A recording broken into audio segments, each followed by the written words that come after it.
Marco, I am so pleased to be able to interview you. I know you, I think now a year or so, not even that well, but the viewers at home don't know you yet. So can you briefly introduce yourself and what you do at Lunor? Okay. Well, my name is Marco. I'm head of marketing at Lunor. We are a small independent eyewear brand coming from Germany, more specifically the Black Forest. Yes. And we are, I would say, well known in the industry for like timeless, high quality eyewear. Okay. Yeah, and a lot of is handcrafted. Yes, still that's something we are really proud of, and also like kind of the core value of the brand. So this is something we look after it, that it's like properly made. Yes, yeah, quality is important. Sustainability is also very important. Yes. So how does that affect your work as a marketeer? As a marketeer, I mean the topic of quality is something that we try to implement in everything that we do. Yes. Sometimes on a more subtle level. I mean, right now we are at the trade show, obviously, right? If you come to our booth, you might be served a coffee, for example, and the coffee won't be served in like a plastic or paper cup or something like this. You will get like a proper cup to it. We will offer you champagne and not the cheap one. Yes, you know. No. And you will get the champagne in a proper glass. Yes. So these are like subtle things where we try to convey also, the message of quality in every detail. Exactly. Yes. Also, when it comes to print products, for example, we try to like the paper selection process sometimes is a bit of a longer process because we're like, oh, we could go with this or this or this. How many grams? Yeah, exactly. Yes, no, in paper. The structure in paper, right? So we have like discussions for quite a few hours sometimes. Oh, whether we should go for this one or this one. Oh wow. And this is again the subtle thing. Yes. The majority of the people that will touch the thing won't really notice it, but they will get the message of the quality. Exactly. And some might be, oh, this feels nice. What is it? So this is like something that influences our daily life. Wow. And that must be so incredible for you as head of marketing, to find a way and also in the messaging and in the visuals, how you convey this. So can you give an example, for example, how you did the sustainability and the quality and how you bring it into a marketing campaign or in marketing assets? Okay. I think when the COVID thing hit in 2020, many of our competitors struggled with goods not being delivered because they rely on a delivery network from China, for example, or from Asia. Yeah. And they had big issues with these things. And suddenly people were starting to, hey, maybe it makes sense to buy something more local because I will get it. And that was a small campaign that we created where we tried to put the focus on, hey, there's a brand from Germany. Yes. It's sustainable, it's regional, and it's good for you. Exactly. So we had we called it like a triptychon. In the shop window where we had like our beehive, our like forest, and the frame to it. Yes. Might have been a little corny when you see the whole thing, but it worked so well. Yes? Yes. How was the response for the opticians then? Were they happy? Yeah, the opticians were, at the beginning we were like, okay, we might need like 20 or 30 of those banners. So those were like really big, like 1 meter 20 something or 1 meter 50 in width. But I think we distributed more than 500 pieces in like a couple of weeks actually. So it was really successful. Wow. Yes. That is amazing. Yes. Yeah. And how does it end up in your collection? Because I read you have 600 models. Yes. So most of the brands have a full collection, like a new collection every year, new colors and everything. That's not the case for Lunor. No. Can you explain a little bit more about that? Well, our collection features certain models for almost more than 25 years already. Wow. So the product life cycle is, I think, very unusual compared to other industries, but also within the eyewear industry, right? Yes. So we try to refrain from jumping on every trend and like be in the group of like the first movers. Yeah. Not our job. No. We are the ones that we try to be there for like a long period of time. Yes. And we want to be reliable as a partner to the optician, but also as a brand. So our core topic is more evolution instead of revolution. Yes. So, for us sometimes it's sufficient to take like a successful model, maybe add some more colors to it, change the size a little bit, or maybe adjust the shape a little bit. Update it a little bit, so it's modernized. Yes. People will still see, oh, okay, this is like a Lunor frame. Yes. And that works so well. Yeah. And again, coming back to the sustainability topic, this is also something we don't throw away our products after like one season or one period, because they stay in the collection. Yes, exactly. Yeah, and I think also in, I don't know if it's a word, but repairability. So if I wear a Lunor frame and even after 6 years, the hinges or anything, I can still repair it. Yeah, and that's also incredible. It's not normal in these days. Of course, at some point we cannot guarantee it. No.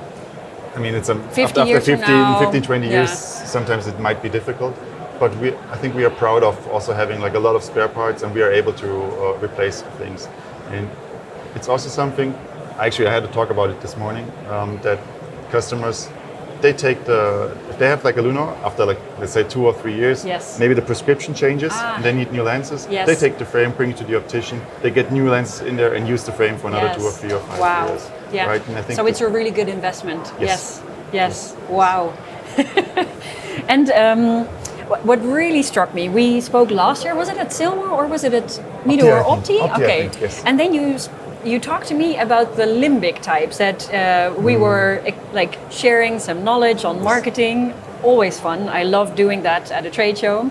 And you really surprised me because you came up with the limbic type method or framework. I had never heard of it. So for the viewers at home and the brand and trade marketers, what is it? Can you explain it a little bit? Yes and no. I mean, it's a pretty like complex framework, but to bring it down, I wanna ask you like a question, or a couple of questions. Okay, so let's make an example here. Yes. Imagine 2 people. Yes. Okay. Both share the same gender. Both are male. Yes. Both are 70 years old. Okay. Both are coming from the UK. Okay. And both are living in a castle. Okay. What are the names that come to your mind? And they live in a castle. Yes. Okay, Charles is probably one. Okay, yeah, good one. Okay. Yes. And the other one, unfortunately, passed recently. Oh.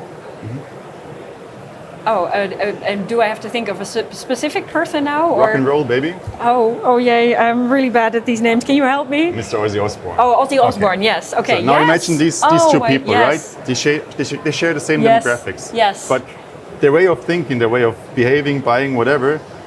Completely Agree. different. Yes, exactly. Oh, yes. So those demographic models are not enough to explain decision making in buying process, but also in like everyday living, right? Yes. And the limbic model is a neuropsychological model, and kind of the core thing is we can see a behavior in people. Yes. But the demographics are not enough to explain the behavior, right? And the limbic model is based on how your brain processes information. Okay. And subconsciously leads you to a decision. Yeah, so you've already made the decision subconsciously. But you don't know why. Yes, yeah. And they try to explain it in the model. And this is like a really interesting way of seeing the world in a way. And I have 2 numbers that I still have in mind. Your brain is capable of, let's say, start with the other way. Your brain is hit by almost like 11 million bits of information per second. Per second? Per second. Okay. Visually, through the eyes, through the hearing, through your skin. Smelling, and so on, right? Through your senses.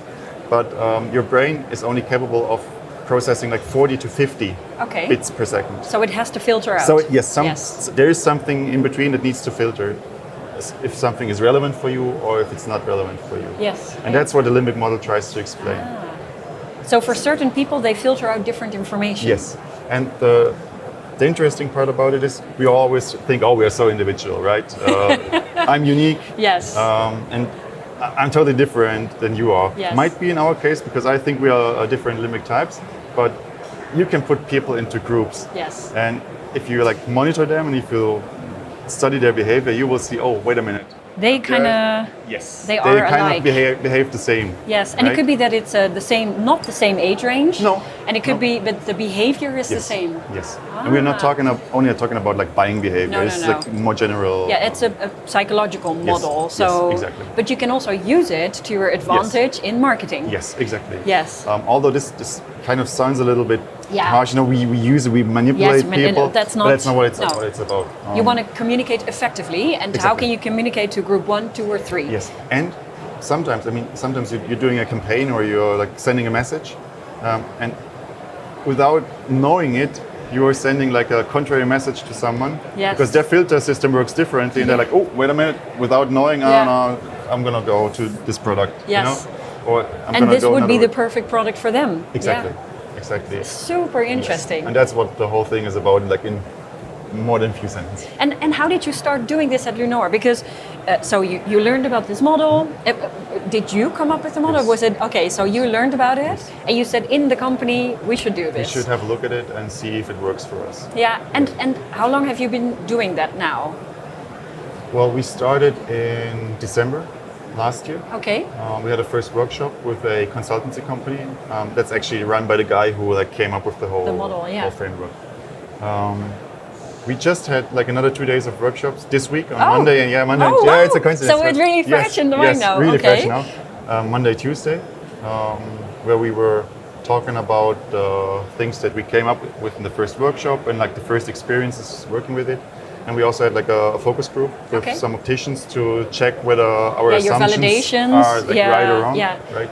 So this was this week's task, and now we slowly start to implement it and use it in the like everyday life. Oh, so it's wow. starting point right now. We have our based on those limbic types, we created some persona models Okay. Yeah.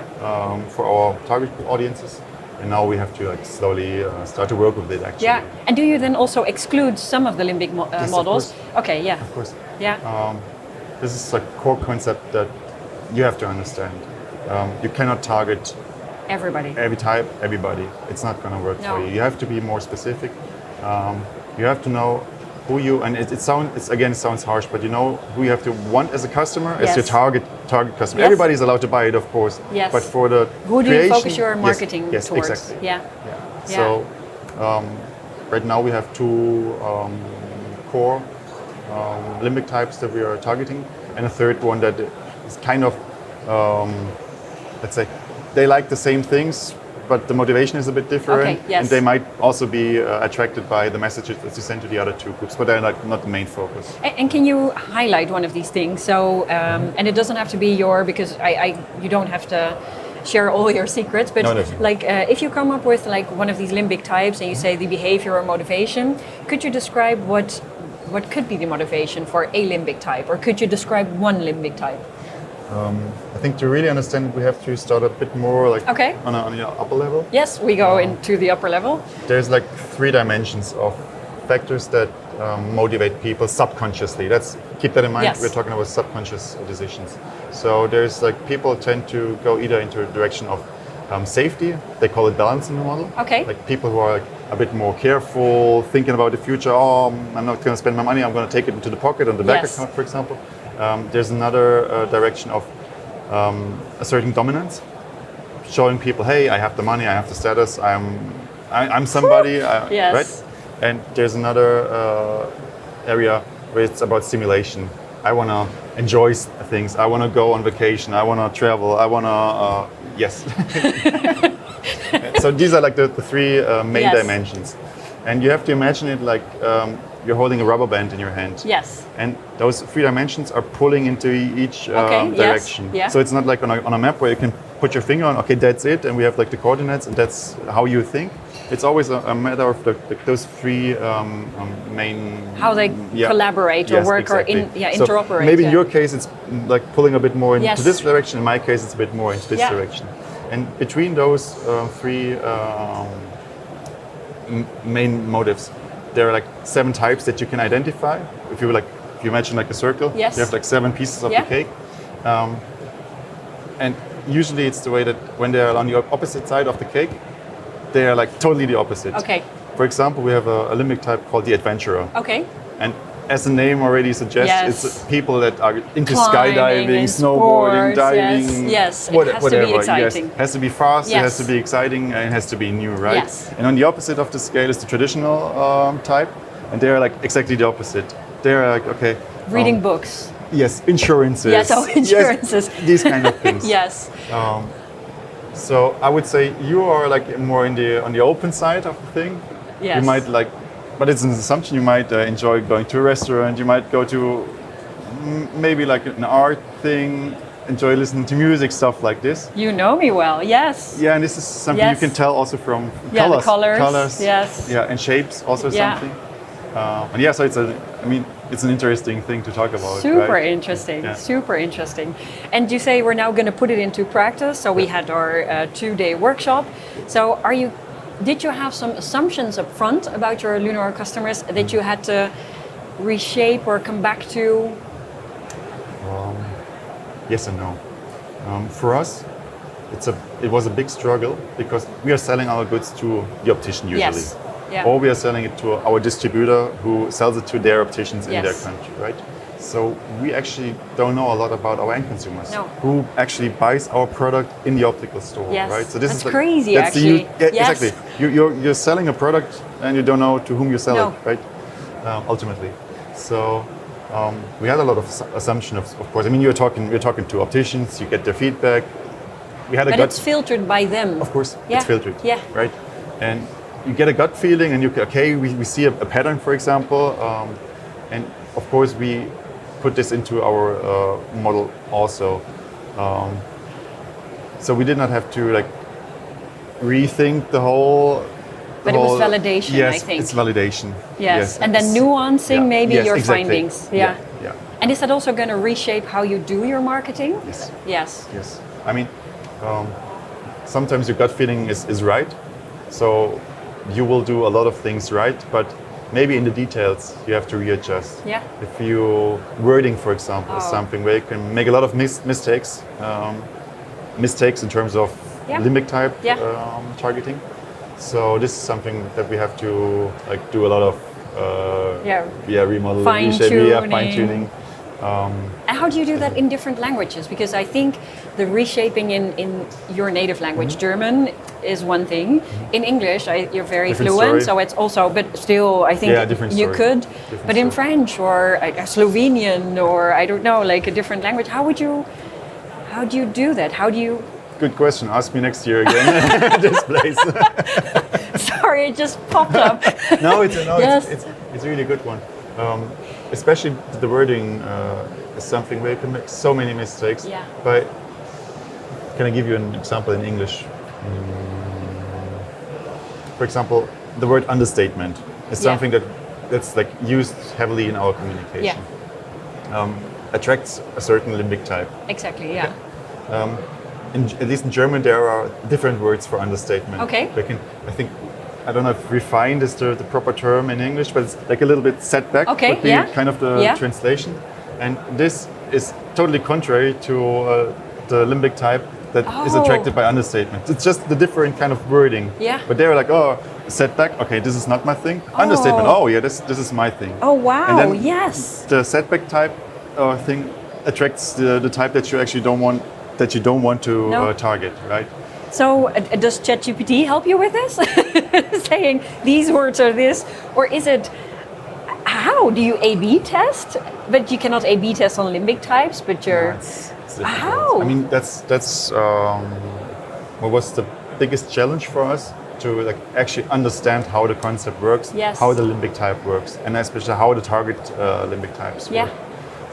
And you can really feel your limbic type, Yeah. but I'm a different limbic type than you are, so it must be hard then to completely live my limbic type.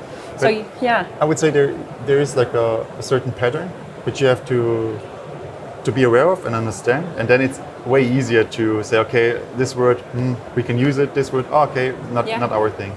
I mean, ChatGPT will help you, however, ChatGPT will provide you with text, for example, that sounds really nice. Yeah.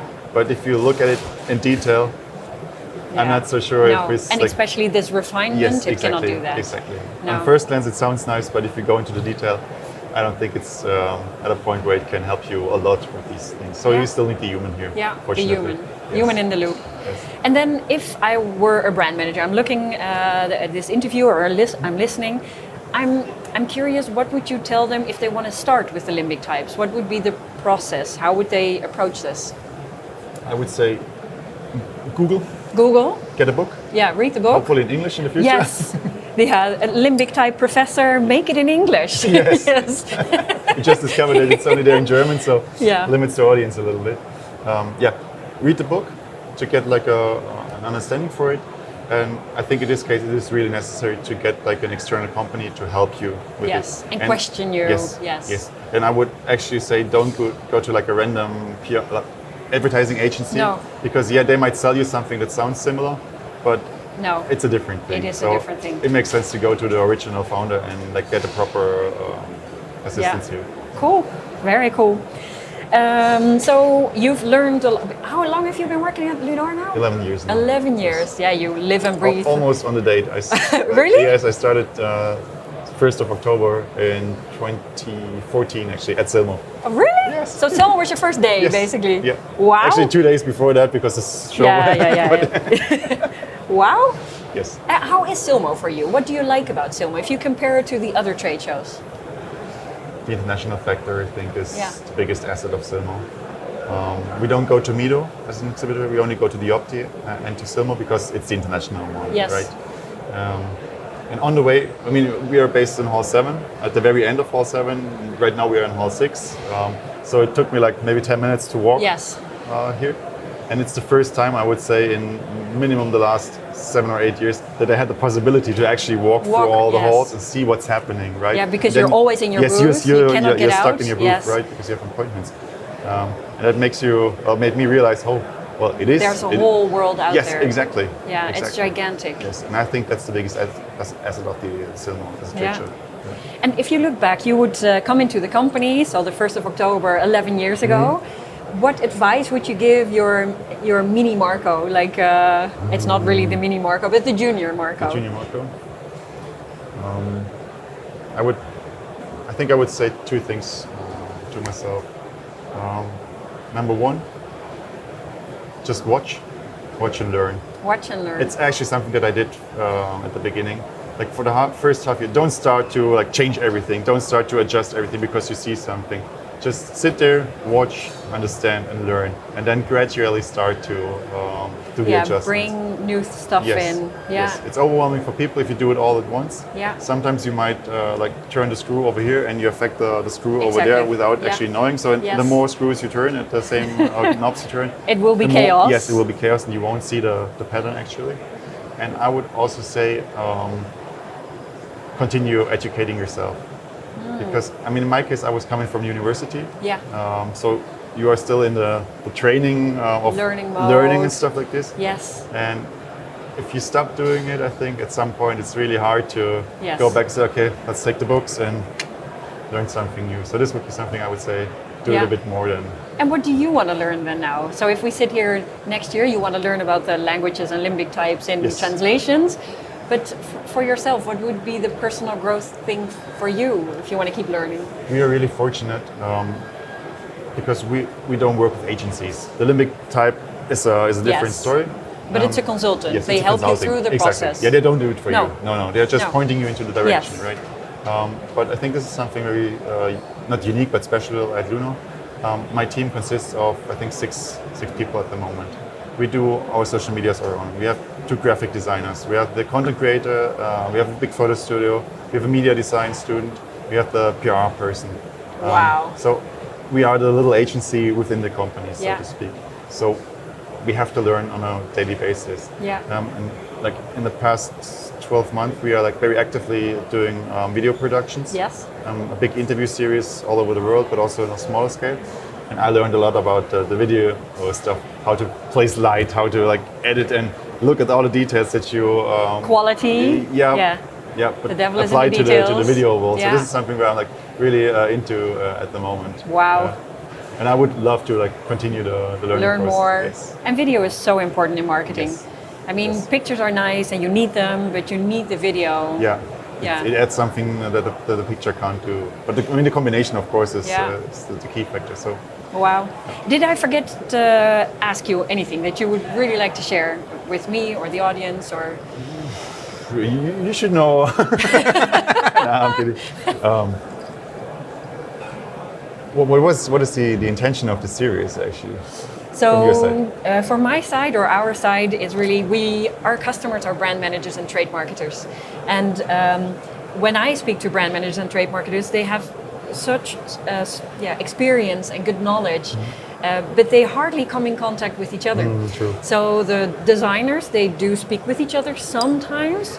The sales, they also move more often from company to company. So being a sales rep for one or the other, they're on the road, so they might end up on trade shows or events more often. But the marketing managers never speak to each other. Yeah, because we're busy, you know. Yes, No, I'm kidding. yeah, you're really busy.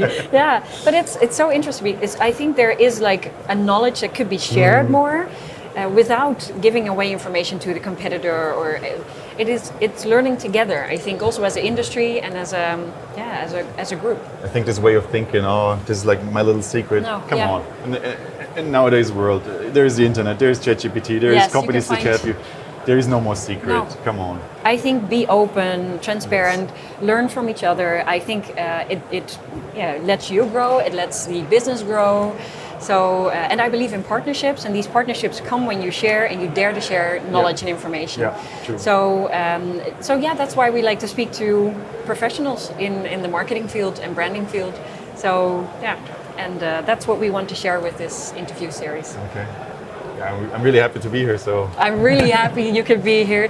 Thank you for sharing your knowledge also on the limbic types, because I think it's massively interesting for all the brand managers and trade marketers watching. Ryan. Yes, don't forget to call. Yes, and we're gonna pop this bottle. So thank you. It was fun. thank you so much for having me. Cheers. Cheers.